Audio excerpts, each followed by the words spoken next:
ao vivo. Oi, gente. Desculpa, eu estava há 15 minutos conectado com vocês quando vimos que não tinha conexão. Nós estávamos sem luz, eu estou falando pelo celular, o computador não tem condição, a luz está indo e voltando há muito tempo e a gente estava com essa dificuldade. Acabei de pedir agora, Vinícius, que informasse vocês. Desculpa 1000 vezes, não é por querer, mas as conexões aqui não estão boas e o celular não estava transmitindo. Você vê que eu estou com dificuldade de mantê-lo até aqui no sistema que a gente arrumou, correndo e às pressas, tá? Bom, vamos lá, pessoal, desculpem, eu já estava 15 minutos falando, eu já nem sei agora, vamos recomeçar, então. Boa noite a todos vocês, na santa paz de Deus.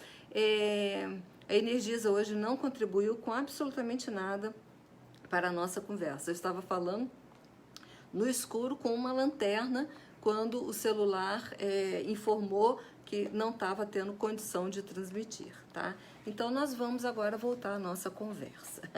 Ai, Jesus, Vinícius, nós estamos bem apanhando todos os dias, mas um dia a gente acerta.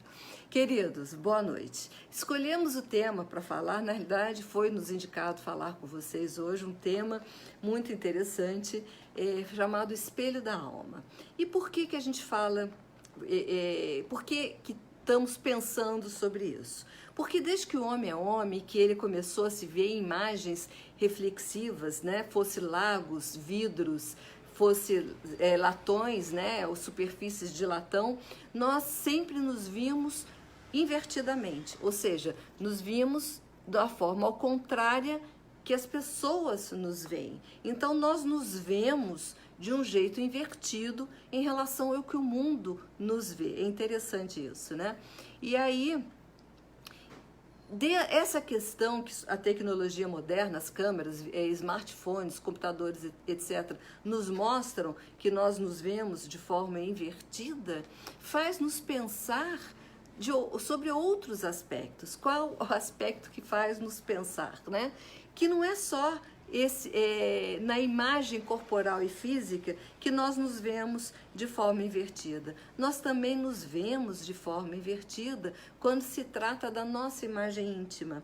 Por quê? Porque nós não nos conhecemos. Quantos de nós aqui pode dizer de forma total e absoluta, eu me conheço 100%, ou pelo menos, mais ou menos por cento? Nem isso. Alguém sabe qual será a sua reação de uma forma concreta, com certeza? Qual a sua reação quando levado a extremos? O que você vai dizer quando ameaçado? O que você vai fazer quando numa raiva, quando no ódio, quando numa situação assim? A gente não sabe. Então, nós não nos conhecemos. E na maioria das vezes, projetamos também para fora algo que não somos, a nós invertidamente.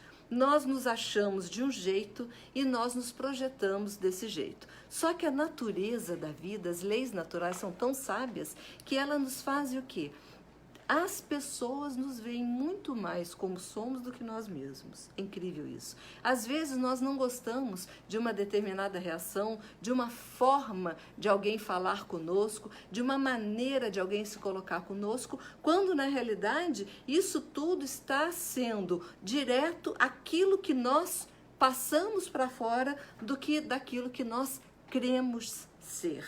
E esse conflito é um conflito que está no homem desde que o homem é homem, desde que existe a humanidade. Nós nos achamos algo que não somos. Nós nos vemos de forma, numa reflexão invertida da realidade, não é? E aí, por isso que muitas vezes as relações de reação, de simpatia, de antipatia, nos passam de forma às vezes tão incompreensível, porque a reação das pessoas a nós é por aquilo que somos, porque não tem como, nós falamos aquilo que está dentro de nós, né? A nossa comunicação, inclusive corporal, é equivalente àquilo que está lá dentro. Se não somos artistas o dia inteiro, que o ator consegue, não é, falar e transmitir na sua comunicação corporal algo que não é ele, que é o estudo do seu personagem. Mas nós não vivemos num personagem, não é? Nós nos cremos viver numa realidade que essa é confrontada a nós o tempo todo. E muitas vezes, aquilo que nós entendemos como uma adversidade, ou alguém que seja uma pessoa que a gente não gosta, que a gente não quer, etc., pode ser que este sim esteja lhe dando a nós a oportunidade, porque ele está nos vendo como somos, e nos dá a oportunidade, às vezes, da nossa vida.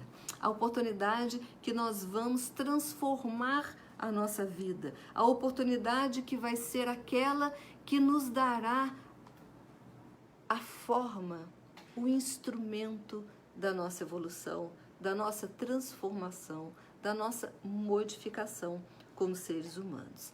Então, falando nisso, me lembro perfeitamente bem de uma história que Divaldo contou quando, há uns anos atrás, há bastante tempo atrás, numa palestra dele, que ele nos conta a história de Handel, aquele grande compositor clássico inglês, e a história de Handel vai nos fazer hoje refletir para que nós possamos ver-nos, passar a nos ver, passar a nos entender, não é? E sermos menos reativos na negatividade e sermos mais proativos na nossa vida.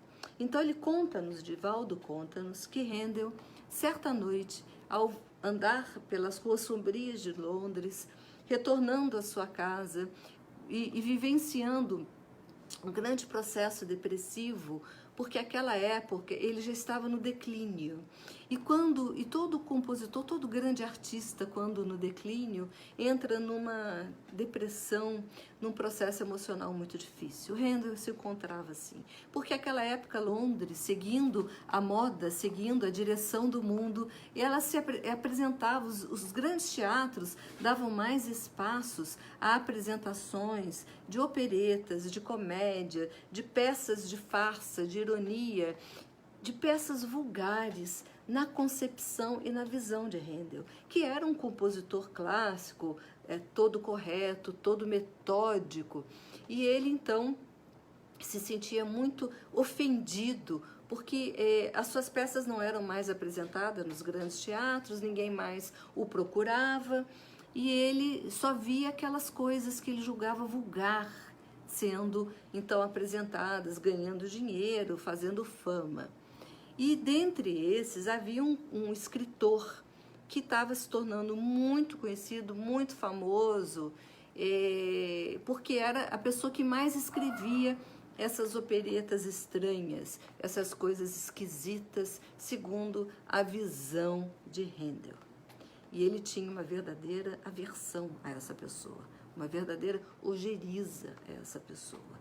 Ele o considerava um ofensor da cultura e para a alma do ser humano.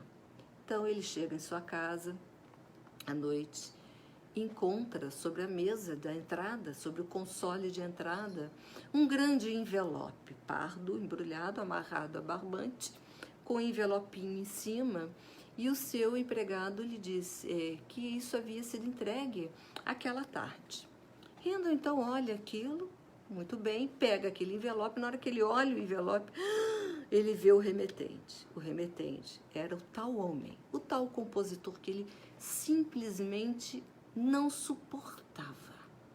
Então, o seu instinto natural, a sua atitude, a sua reação imediata foi: deixa para lá, empurrou aquele pacote com aquela carta para um canto e não quis saber. Passado algumas semanas, ele recebe outra carta dessa mesma pessoa. E aí ele se falou: bom, peraí, por que esse homem tanto quer falar comigo? O que tanto ele quer? E aí então, descendo um pouquinho da soberba, Handel abre aquela segunda missiva e ali estava simplesmente perguntando-lhe: você gostou do que eu lhe enviei, do presente que eu lhe dei? E aí ele foi tomado de curiosidade. Falou: o que esse homem quer me dar? O que ele acha que ele pode me dar? E aí então ele volta, procura, porque ele já tinha descartado, né, aquele pacote. O seu empregado então acha o pacote junto com a primeira carta. Ele olha então a primeira carta e ela diz assim, entre outras palavras, mas dizia que que essa pessoa, esse escritor, havia feito aquela peça e entregava a Handel, porque ele via que somente Handel tinha a capacidade e a espiritualidade de compreender aquilo que ele havia escrito e que ele então dava a ele de presente. Olha só, ele ficou curioso, ele ficou muito curioso, e aí então ele pega e abre o tal pacote, e logo na capa, dizendo: o Messias, por fulano de tal. E ele então abre e começa a ler. Dizem, a gente não sabe, mas dizem, que Handel se trancou no seu estúdio, dentro de sua casa, por 26 noites e 26 dias, e só saiu de lá com a peça pronta. Ele ficou extasiado. Então, ele manda anunciar que ele voltaria com uma grande peça para ser apresentada na noite londrina mais uma vez. É lógico que os organizadores, produtores, à época já ficaram meio assim, porque ele andava muito caído. Mas deram a ele, pelo nome, pela pessoa que ele era, uma nova oportunidade. E Handel, então, pede que a abertura, que a estreia, né, dessa sua peça fosse na noite da sexta-feira da Paixão. E ele, então, ensaia, prepara e leva a sua obra para ser executada na sexta-feira da Paixão. Aquela noite. Quando as pessoas entraram no teatro, muitos assim, até descrentes, outros pagaram para ir ver, para saber o que ele ainda podia fazer, encontram uma orquestra completa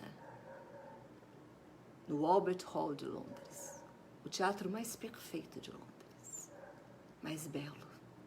No Albert Hall encontram a orquestra completa.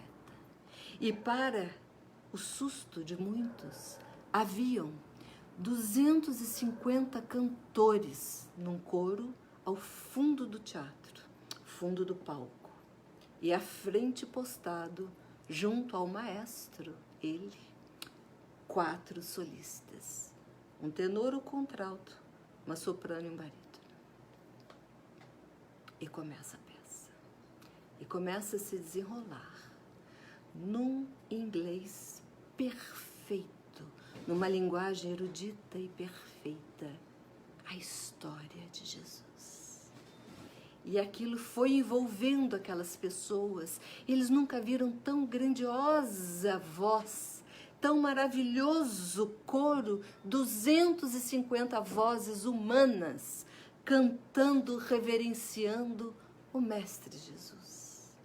E eis que num determinado momento, quando da aleluia, quando começa o aleluia, o rei que presenciava, e junto a toda a sua família, eles se levantam, eles ficam em pé e clamam, aplaudem o aleluia daquela peça, o momento culminante da vida de Jesus. E Handel, então, sai de um ostracismo para o apogeu da sua vida como compositor. E aí eu pergunto a muitos, alguém se lembra de outra peça de Handel? Ou todo mundo conhece, ou quase todo mundo conhece, o Messias de Handel, com seu famoso aleluia? Eu e meu marido e minha filha à época tivemos a honra de assistir a 146ª apresentação de O Messias de Handel no Albert Hall em Londres. E desde aquela primeira apresentação até hoje, no momento do aleluia, todos ficam em pé e escutam e absorvem o aleluia. E tudo isso veio de presente a Handel, das mãos de um homem que ele não não suportava. Mas Handel talvez não conhecia a si mesmo, não conhecia um lado seu que aquele homem viu. Aquela adversidade tornou-se a sua salvação. Aquele seu inimigo tornou-se a sua salvação. E Handel entra para a história como o grande compositor de uma das peças clássicas mais lindas que falam de Jesus. Aquele coro de 250 vozes cantando aleluia, aleluia, aleluia, é algo indescritível. E aí então, precisamos ver, precisamos pensar, precisamos entender o que somos, quem somos e todos que estão ao nosso redor. Se começarmos a ver o que refletimos, vamos começar a ver quem somos. Então, naquele que nos apresenta como algo que nos incomoda muito, pode saber que ele está nos vendo como somos. E essa conexão por vibração que não tem jeito, quando feita, ela diz exatamente a nossa verdade, a nossa absoluta verdade, sem máscaras, sem maquiagens, sem personagens, sem personalidades, mas o indivíduo que nós somos. Aquele homem viu em Handel quem Handel era, o Handel capaz de fazer o que fez. Muitas vezes nós somos afrontados, nós somos até vilipendiados em situações que nos levam a extremos absolutos e perdemos a grande oportunidade de ver-nos naquela situação e de nos sabermos como realmente somos. E o espelho da alma o que é? Nós. Porque a alma, ela não está, ela é. E ela se projeta pelos nossos poros, por todo o nosso corpo, pelos nossos olhos, pela nossa boca. Ela se coloca no mundo. E quando muitas vezes nos vemos na imagem real, a que julgávamos ser invertida e que é a nossa imagem real, nos espantamos. Nos espantamos quando dizemos uma coisa e alguém nos olha e fala: por que você disse isso? A gente fala: mas eu não disse isso. Não, você disse. Por que você disse isso? Por que você fez tal coisa? Não, mas eu não fiz isso, não com esse propósito. Não, você fez tal coisa. Porque nós nos projetamos. E, infelizmente, nós não nos conhecemos. O convite da noite de hoje é para isso. É para que a gente se olhe e comece a se ver na nossa realidade. Que a gente possa se ver na nossa realidade e não naquilo que queremos, que julgamos ou que achamos que estamos interpretando. Vamos inverter o nosso espelho.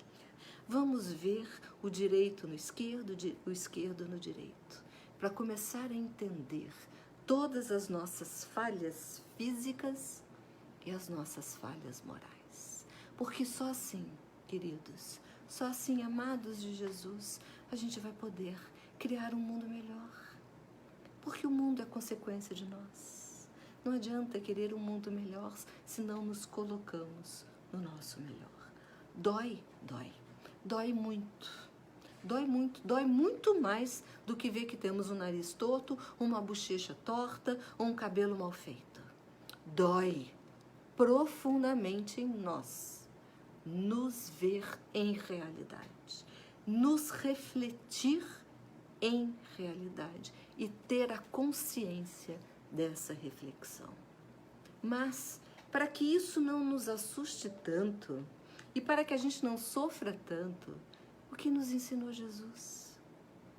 O que nos ensinou Jesus? Ajuda-te e o céu te ajudará. Reconheça-te a ti mesmo. Então vamos nos ver, vamos começar a nos observar, vamos fazer aquela viagenzinha lá dentro de nós, vamos nos olhar, falar, epa, eu reagi naquele dia, naquela situação de tal e tal jeito, por quê? Por quê? Por que que quando eu falei tal coisa, a pessoa que estava junto de mim teve uma reação estranha, inesperada ao que eu esperava? Por quê?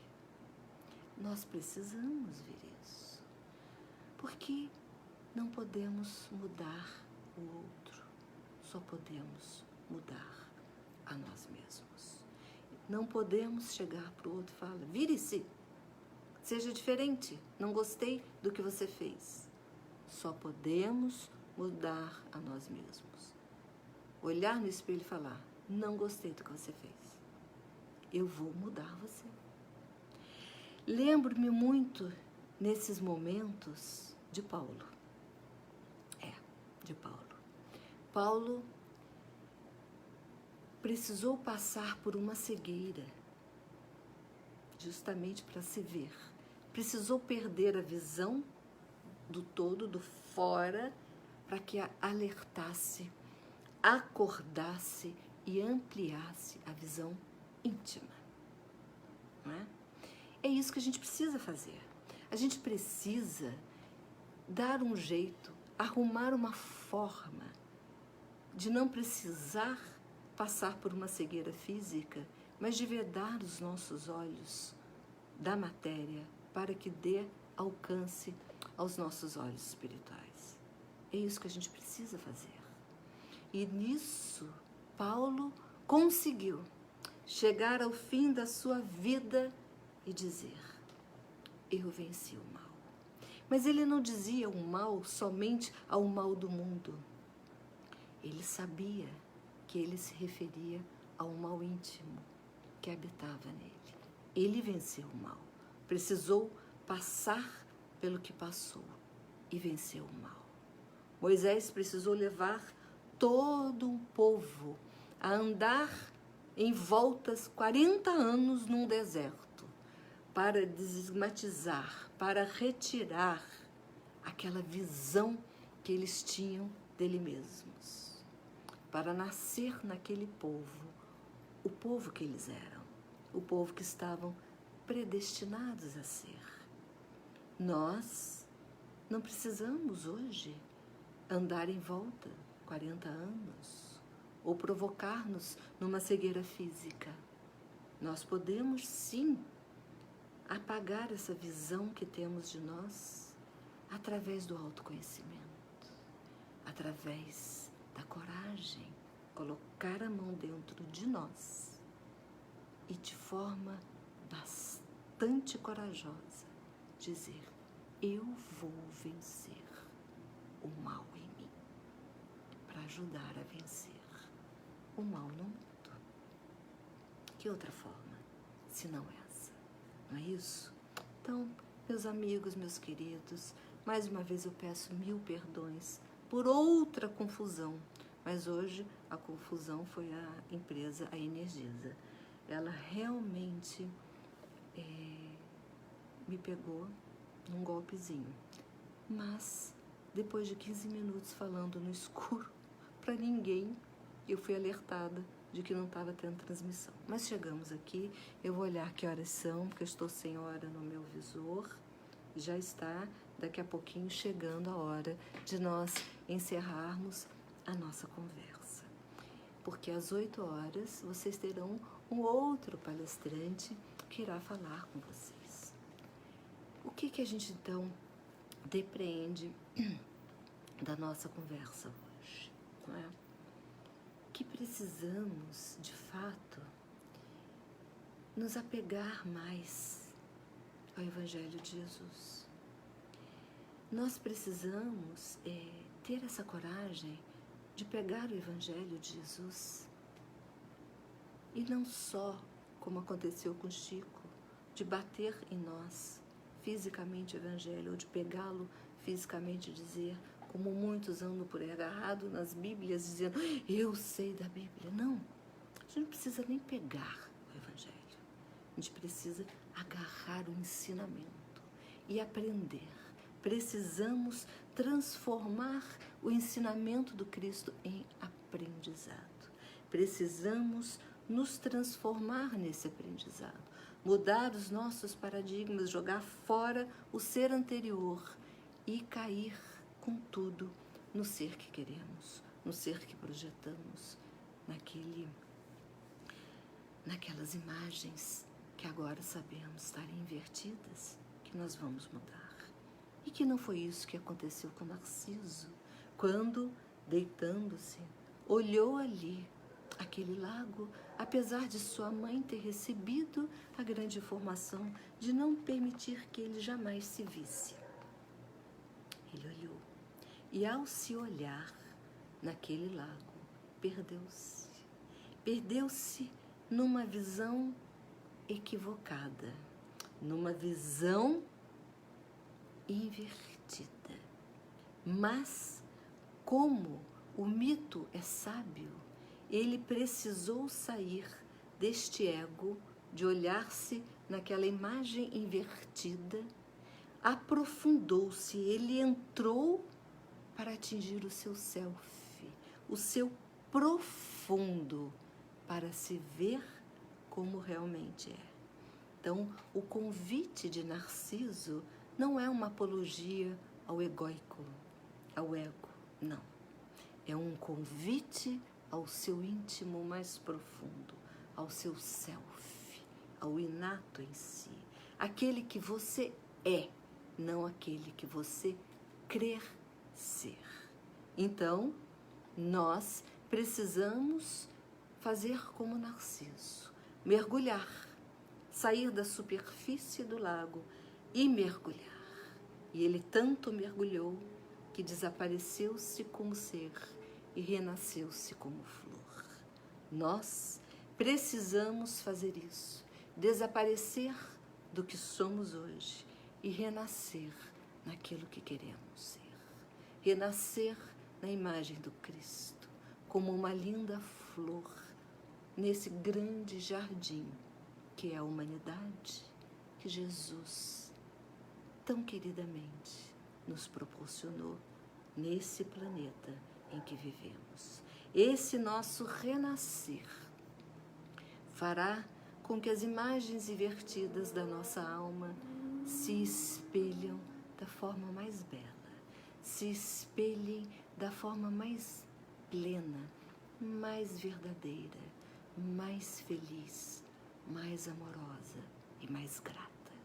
Porque se não tivermos também o apoio secular da gratidão a nos sustentar todos os dias, corremos o grave risco de, em vez de afundarmos amorosamente no nosso self, nós nos afogarmos nas águas turbulosas que a vida nos leva e nos convida todos os dias.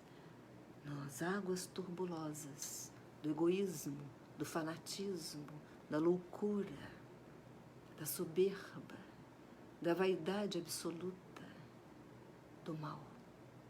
A gente precisa ter força para que nesse mergulho em nós tenhamos a estrutura que protege do Cristo em nós, do Deus em nós, da gratidão absoluta e do amor incondicional.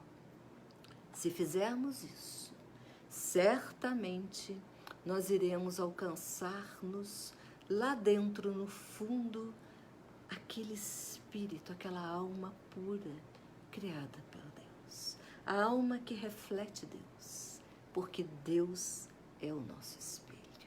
E essa alma que reflete Deus sairá feliz, altaneira, para esse mundo que estamos ajudando a construir. Não tenham medo, porque Narciso nos ensinou que isso é possível. Jesus nos disse que além disso ser possível, era viável. Ou seja, nós temos a condição de fazer, sem perecer. Olhos atentos às falsas alegrias, às luzes piritóricas do mundo neon. e olhos firmes, as luzes do Cristo, as luzes das almas amigas que compõem conosco a grande humanidade nesse planeta. Se assim fizermos, sairemos vitoriosos, seremos felizes, seremos seres iluminados, mesmo numa terra ainda em grandes turbilhões. Porque se nós não nos iluminarmos para ajudarmos esse turbilhão, pereceremos dentro dele. Não importa se em torno de nós tem um ciclone rolando, que nós estamos ali, permanecendo no centro divino. Quando esse ciclone parar, nós estaremos vivos, inteiros, felizes e certamente muito mais fortes, muito mais próprios à construção da felicidade e à construção do bem.